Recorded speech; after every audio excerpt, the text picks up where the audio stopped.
You're listening to PetLifeRadio.com.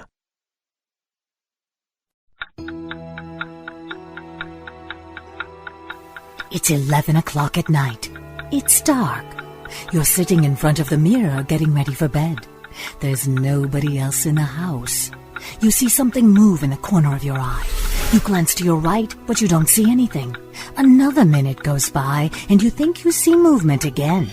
So you slowly turn to your left, but again, the room is empty. You turn back around, and staring you face to face in the mirror is a cat. You jump back because you don't have a cat, and there's no cat in the room. But there he is, staring at you in the mirror. Welcome to Paranormal Pets, where you can always expect the unexpected. Each week, we'll discuss all aspects of weird or spiritual animal encounters, ghosts, totems, psychic animals, animal souls, animal angels, and animals in religion, with a little cryptozoology thrown in. Now, step into the supernatural world of pets with your Paranormal Pets ghostly host, Brandy Stark. Hello and welcome to Paranormal Pets. I'm your host, Brandy Stark, and for today's interview, we are talking with Wendy Van de Poll, a certified end-of-life and pet loss grief coach. She has written 2 best-selling books, including My Dog is Dying, What Do I Do?, and is ready to write and launch her 3rd. She is here today to discuss what happens to our pets when they die and to offer tips on how to communicate with a pet that has passed over. And we'll start with that interview right after these messages. Now, time for something really scary. A word from our sponsors. Paranormal Pets will reappear before you can say Bigfoot. Don't run away.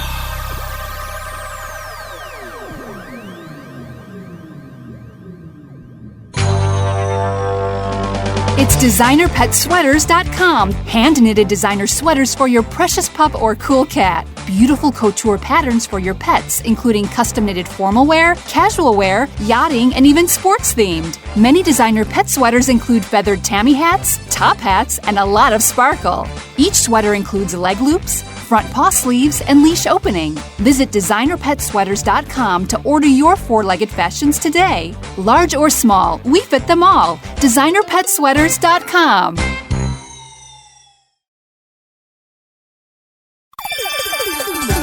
Let's Talk Pets on PetLifeRadio.com.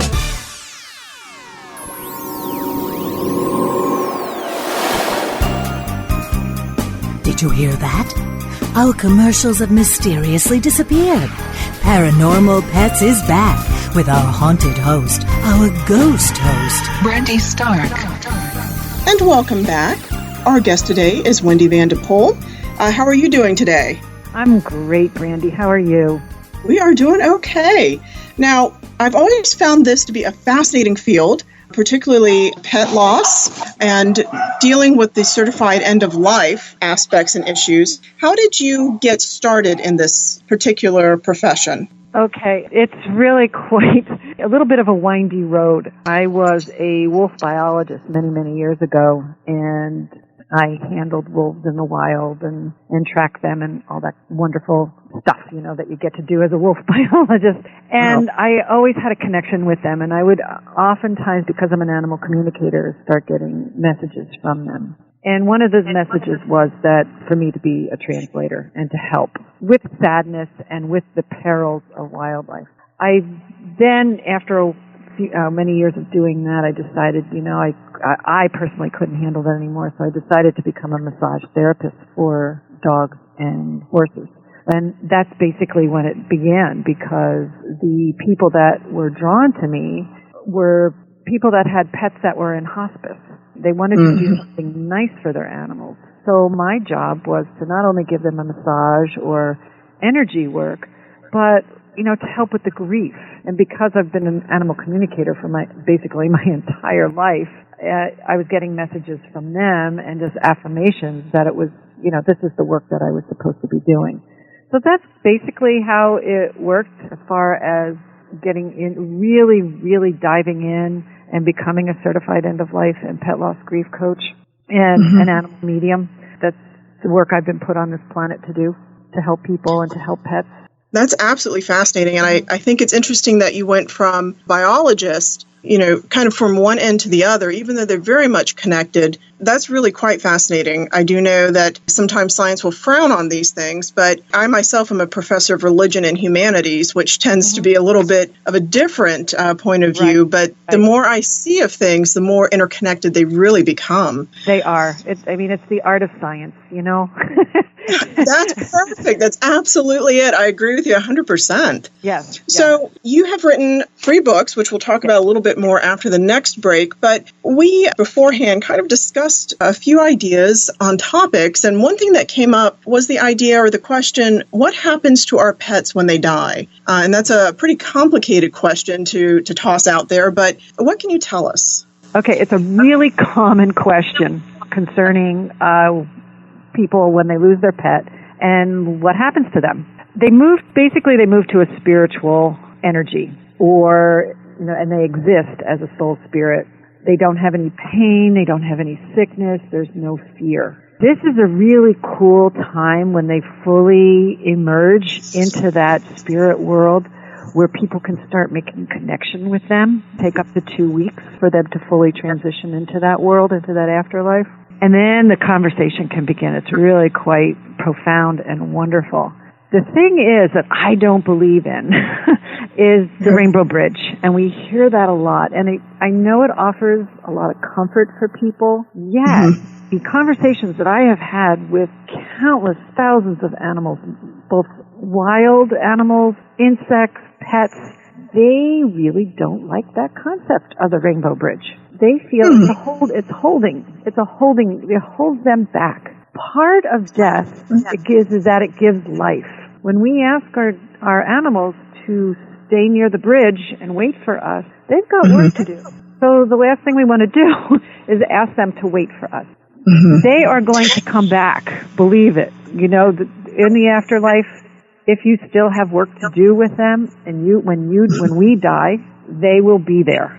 But they're doing a job still in the afterlife. It's very important. And that's what I find really fascinating. I've studied multiple cultures and different ideas. And one thing that I do tend to find, particularly working with paranormal pets and this podcast, is the notion of animals being reborn. And there are times, admittedly, where I've had a pet where I'm pretty sure they've come back, a couple pets later. Sure. And it's pretty amazing. It's very amazing. Very amazing. And that's interesting. It's also explainable, too, Brandy, because when we are ready to be born as humans, we put out to the universe that we want help. We need help with certain things that we want to become better at. So that could be financial, it could be love, it could be self-love, it could be all those great things that us humans need to learn. So our animals that come into our lives, we made a promise with them before we were born, and they said to us, okay, oh, I hear your call. I'll help you. Will you help me with this? So it's a marriage, so to speak.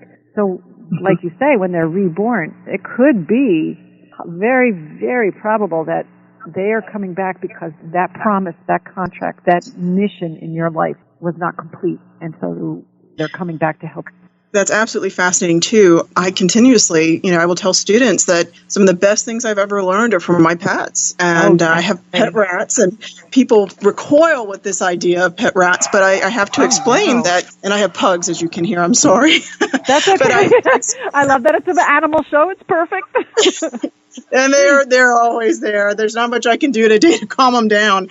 But they are their own personalities, so we got to go with it. That's a pug. But I do try to tell folks that one thing that the rats have taught me, and folks are reviled sometimes by rats, but they live very much in the moment. They are very happy creatures. I mean, they're curious. They don't really ever seem to be down. It's just an absolutely amazing thing to kind of see how it all works. And I think it's a really valuable thing. Their lives are much shorter than ours, but they really enjoy what they do. And I'm like, that's awesome. Great. That's my goal now. So awesome. I love that. That's great, Brandy. I love it. And we're going to get there. So the next question we had with this, why did my dog or cat behave the way it did before it crossed over? So I know animal behavior can become a little more enigmatic towards the end. What do you advise, or what do you say to folks when they ask that? Basically, be there. Be present for your pet. because their energy is transitioning. And this is the time where pet grief can be really, really triggered in the person. And in the form of panic, not knowing what to do, being chaotic.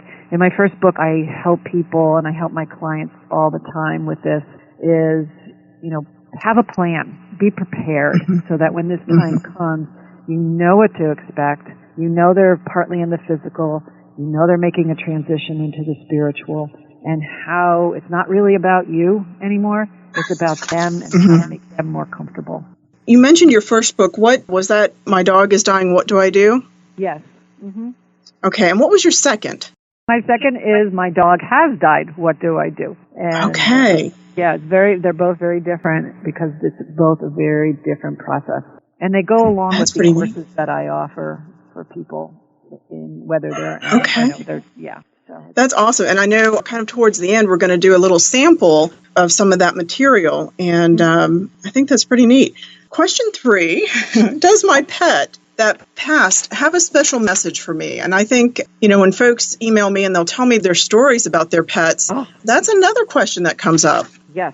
It's another very common question. And the answer is totally capital letters, yes. So when your pet dies, no matter what it is, snake, a bird, goldfish, you can still contact them, and they do want contact with you for many years. My own personal, I have all my dogs, all my birds still contact me. And I have some that contact me every single day. I have some that contact me maybe every 3 years or so. This is the cool thing, is because death does give life, this is life with your pet in a different way. It might not be physical, but your spiritual life is deeper, and the relationship that you have with them is very, very different, but extremely profound. So you can still learn from them, you can still talk to them, you can still receive messages from them. And wow. Yeah. Oh, yeah. It's the possibilities are endless. And it's interesting. On Monday, I went to see The Secret Life of Pets. And it's a very different movie. They had a pug in it, so I'm obligated to go and see it because of the pug. But I like it because it kind of parallels a little bit about what you're saying, too. Now, there's not really a pet death necessarily in this, not necessarily not a pet death. So, it talks about how everybody interacts with their animals. And it does show the goldfish and the bird and the guinea pig and the cat and the dog, and how people, how they have personality and how they add depth to the lives of their humans, which I think is the value of that movie. And it's just really interesting that, that continues on even after death, that they continue to add that depth to us. Yes, yeah. Because death, as you probably know, we, as a society, we've been brought up with some pretty strange views of death, of being afraid of it, and, we can even catch it. It's like a disease if we talk about it. But it really is an opportunity to learn some very deep things about ourselves as human beings. And the process, it's a natural thing. Grief, that's actually quite true. And one of the biggest issues right now is that we've made death very clinical. Yeah. So it's a very modern phenomenon for humans. And so I don't think we know how to deal with death. And again, I think that's where the animals come in, because the unfortunate or the fortunate, depending, but their lifespans are just so different that, we are forced to deal with this. Right. What makes me very sad are the people that say, well, I can't handle it. The grief was just too much and I can't get another pet. And I always think, there are so many personalities, and for all that love and happiness they gave you for a moment of grief, you're going to stop. It doesn't make sense to me, and there's so many that are in need. Yeah, that's considered part of the grieving process. Some people get stuck there, and that's okay. That's their journey in life. But that is part of the grieving process of not moving through that pain and that hurt. So, that's one thing that I like to help my clients with is just, look at how large your heart is. There's room. And your grief is normal. It's okay. By getting another, because the other part of that is people don't want to get another pet because if they feel like they're like having an affair on the pet that died, that they're not being true to that pet, which is all normal. To have those feelings. With those feelings, will the animal come back? Does the animal's spirit return to live with the individual again? Mm-hmm. Yeah, they can and they do, but they always come back as an animal. As far as what I have been taught by spirit, is that animals don't reincarnate as humans. That's interesting. So parts of their personality.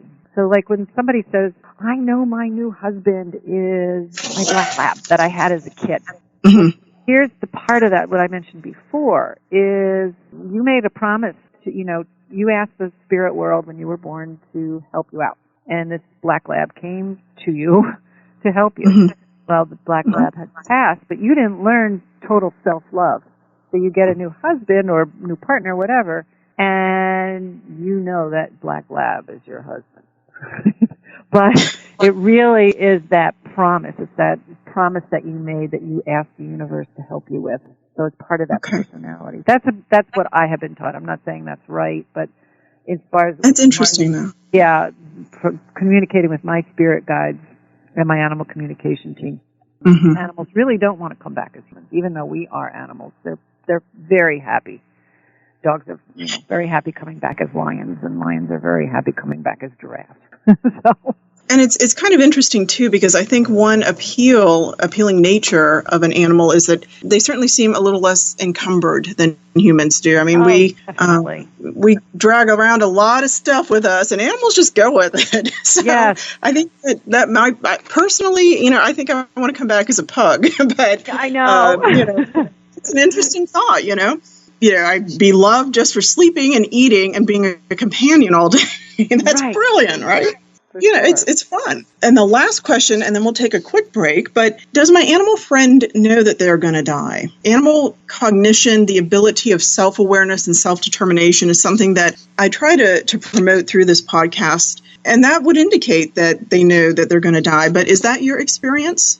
Yes, that's my experience. Yeah, I oftentimes, especially working with pet hospice and animals, I've worked with animals for months that have terminal illness. And, they tell me all the time, this is the divine plan.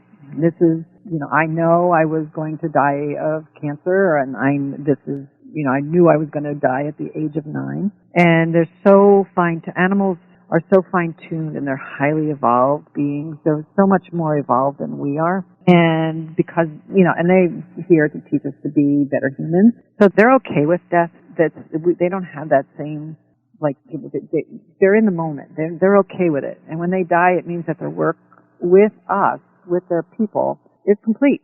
And they taught us what we need to know, and it's time for them to move on. Well, but again, they had something to say about that. Absolutely. They're reminding us that it's time for a quick commercial break, in fact.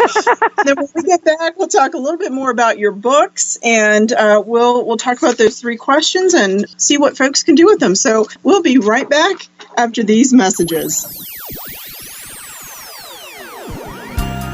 Now, time for something really scary. A word from our sponsors. Paranormal Pets will reappear before you can say Bigfoot. Don't run away. So when we brought him home, we didn't realize that Bear, the rescue dog, was actually sick. He had very flaky skin. He was dropping a lot of fur, and the vet wanted to do steroid injections, special dog food. Nothing seemed to work.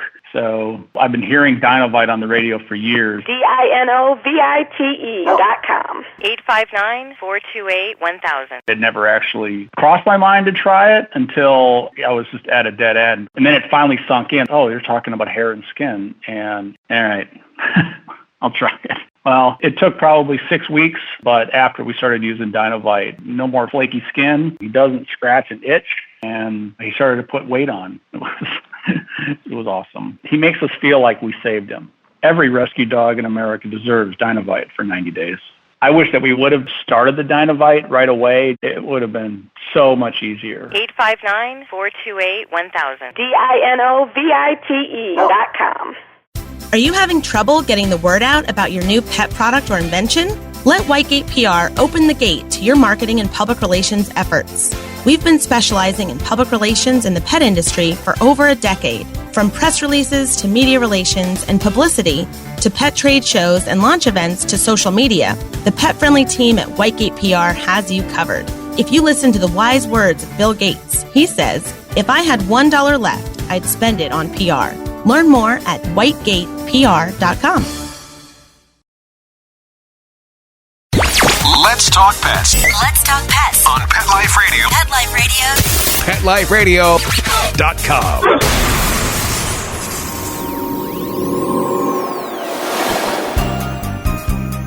Did you hear that? Our commercials have mysteriously disappeared.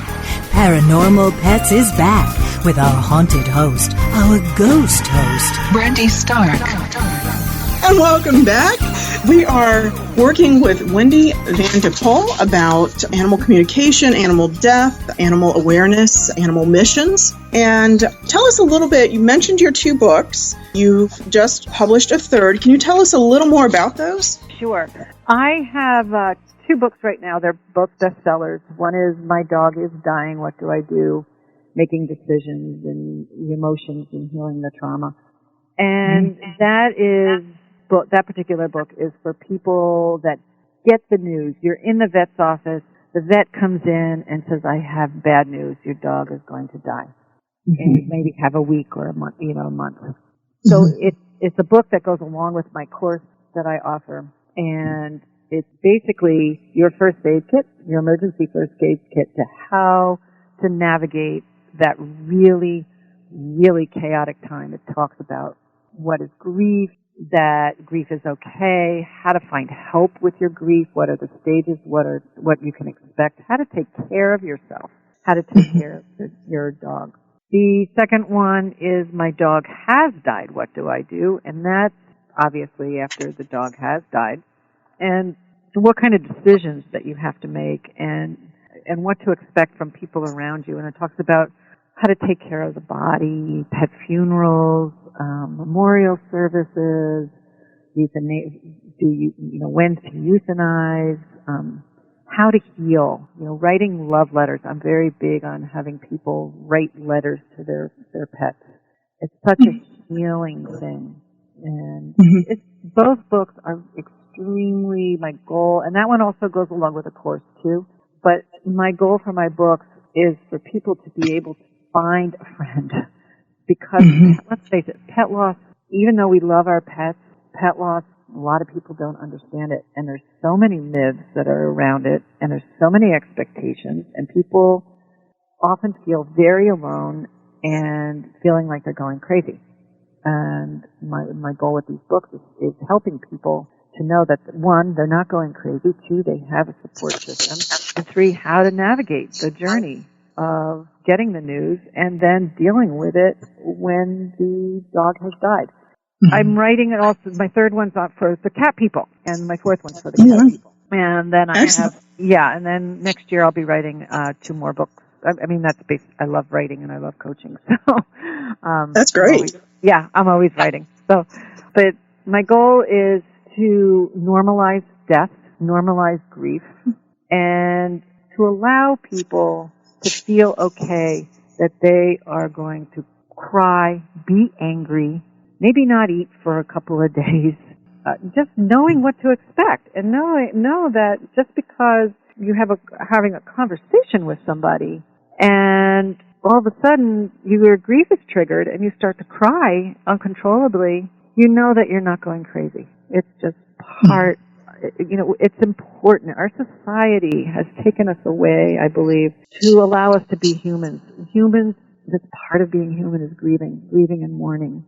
I've even seen the trend change with human death. We're getting away from funerals and memorials, and people are rushing through them or not doing them. And, it's important to have some kind of ritual for that closure. And it's almost a universal. In fact, it is a universal element that religion plays a role in, because it does allow the living both closure, but it also allows the deceased. Oh, there they go. Allows the deceased. They love these topics, to know that they have passed on, that they are missed, but that it's also time to go, which is kind of an interesting mixture of elements. Now, I believe this is from your 2nd book. I just have a couple of paragraphs, but leading down to the questions. But you note that connecting with your dog in the afterlife is a healthy way to cope with your grief. Listening to what your dog has to say in spirit form will increase your forever bond in a new way. The journey with the loss of your dog is unique to you and your dog. Although your dog is now in spirit form, they are still reachable. You can do this on your own or with the help of an animal medium. And then you give 3 contemplation questions, which I thought we might go through, and give folks a little bit of an idea of what your books are about. But the idea is that we can reach our pets in the afterlife, and these questions address how we do that, correct? Mm-hmm. Right. All right. So the first one is, what are your experiences of sensing your dog's presence? Yeah. So how would people work with that question? Yes. When I'm working with people, whether they're doing coaching with me for pet loss or they're learning how to become an animal medium, sensing your dog or your cat or your snake or your horse, whatever pet was near and dear to you, people will sense their pet's presence in different ways. By learning, I always like to help people and to encourage people to, number one, learn about trusting your intuition and not questioning what you're sensing. So somebody might call me and say, oh my gosh, I'm having these really crazy sightings. I see my horse running in front of my kitchen window when I'm doing the dishes, or I hear my dog barking, or I can smell my cat, Those are all ways that sensing your pet's presence is something that's working. Those are the connections, especially in those first 2 weeks of transition, they'll be coming quite often and preparing you in ways to be able to sense when they want to make contact with you. Okay. And then I take it that ties into question 2. Have you ever had any dreams of your dog, and what do you think is the message your dog wants to share with you through the dream? Mm-hmm. Yeah. Those happen, in my experience, and this is, again, I'm going to generalize this, that happens more as the time gets longer and people, maybe a month after the pet has died, or a year, or even 10 years. And I'll share with you a story I had one of my first dogs. We had an interesting relationship. She was a very strong-willed dog, and I know she was in my life to train me to be stronger in my own choices. She came to me about 8 years ago when I was having a difficult time in my life with a dream that was very disturbing, that she had become a watchdog behind a fence and couldn't get out. And she was asking me for help. And she's one of my dogs that does not really talk to me a whole lot. And when she does, you sit up and listen. And it was interesting because it was a time in my life that I was in a situation where I felt trapped and I couldn't get out. And so I listened to that dream. And people, again, that I work with and help, they'll express their dreams, and we explore those dreams and to see where they are in their life and what is the animal trying to tell them. It could be as simple, too, as I just need to talk to you. It doesn't always have to be a life lesson. It could just be, it's time that we talk again. Interesting. And it's, as a paranormalist myself, one of the oldest manifestations of ghosts is actually in the dream state. I mean, this goes back to the Epic of Gilgamesh and even Homer with Achilles and Patroclus. So it is kind of an interesting idea. And I've often told folks that, if ghosts and entities and those that have passed on, spirits, are indeed altered states of consciousness, then it makes absolute sense that they would contact us when we're in an altered state of consciousness. Exactly. And then, it's more logical than you think, but I know, it's so logical. It's so scientific, isn't it? Supernatural world, once you get it, it's not that bad. It isn't. I know, right? It's normal. It's just that great mystery until then, right? Right. And then the last question that we have, how are you still spiritually connected to your dog? So how would people work with that question? Yeah, that's a fun one. And it's fun to explore that. And I'm thinking of one person in particular. She was devastated, absolutely devastated when her dog died. And it was her grief was so deep and so impenetrable. And it took her a long time to process it, which was fine. Everybody does it in different time slots. And as we worked together and explored, she started to open up through her own animal mediumship abilities, which she never knew she had because she one, was afraid, and two, she was so stuck in grief that she wasn't open to receiving anything. So as she opened up, she developed an amazing skill to become an animal medium, a professional animal medium, through the dog that died and that she was so connected with it. She learned that was her mission in life through the lessons that her dog was starting to give her as her skills were opening up. Wow. Yeah. That's pretty amazing. It's very amazing. But it comes in all different ways. It could be, people becoming more connected to nature, simple things. It doesn't have to be that grandiose. It could just be, listening to one's own intuition, being more confident, being more secure in choices and that type of thing. Becoming a believer in paranormal and the afterlife. So it comes in very, very, very different ways for everybody because we're all individual. Well, this has been really a very fascinating interview. It's been a lot of fun as well, and I appreciate your patience working with some of these guys in the background here. Oh, I don't care. I do want to give people an opportunity to, if they want to contact you or find out more about your books, you have a website, and are there other ways for them to contact you? Yes, they can go to my website, which is centerforpetlossgrief.com, and there's a contact form there, so that's probably the best way to contact me. I also have Facebook, which is facebook.com, Center for Pet Loss Grief. And on my website, there's information on how to connect with me on Twitter and all of that. I also have a free gift for people. If people want to go to my website right there, as soon as you get on my website, it's very easy to find. And it's a meditation to help you through your grief, as well as 10 tips on how to navigate the silly things that people are going to say to you and how to survive those. That's fantastic. I know it's difficult. I've even had students, come up to me and they missed a class because they had to put their pet down. And, they always seem a little timid and a little afraid of what I'm going to say. And I'm like, I'm a huge pet lover. I totally get it. But I'm also a professor. So, class, got to be there. But, I know that they've, some of them have said, people just think I'm so silly. And I have to say, it's not silly. I totally get it. Make sure you get the notes. So exactly. That's a very important and a very valuable tool, and I appreciate that you're offering that to folks that head to your website. Yeah. So I want to thank you one more time for being on here. This was great, and I do want to remind folks that if you are out there and you're looking for a pet, please remember to support your local animal rescues. There are plenty of animals out there that are still looking for a home. I still am part of Pug Rescue of Florida, and there's also Florida Rat Rescue, which I will always advocate for. And with that, we are going to say happy hauntings, and thank you for listening. Pet Life Radio presents Paranormal Pets, where you can always expect the unexpected. Each week we'll discuss all aspects of weird or spiritual animal encounters, ghosts, totems, psychic animals, animal souls, animal angels, and animals in religion, with a little cryptozoology thrown in. Step into the supernatural world of pets every week on demand, only on PetLifeRadio.com.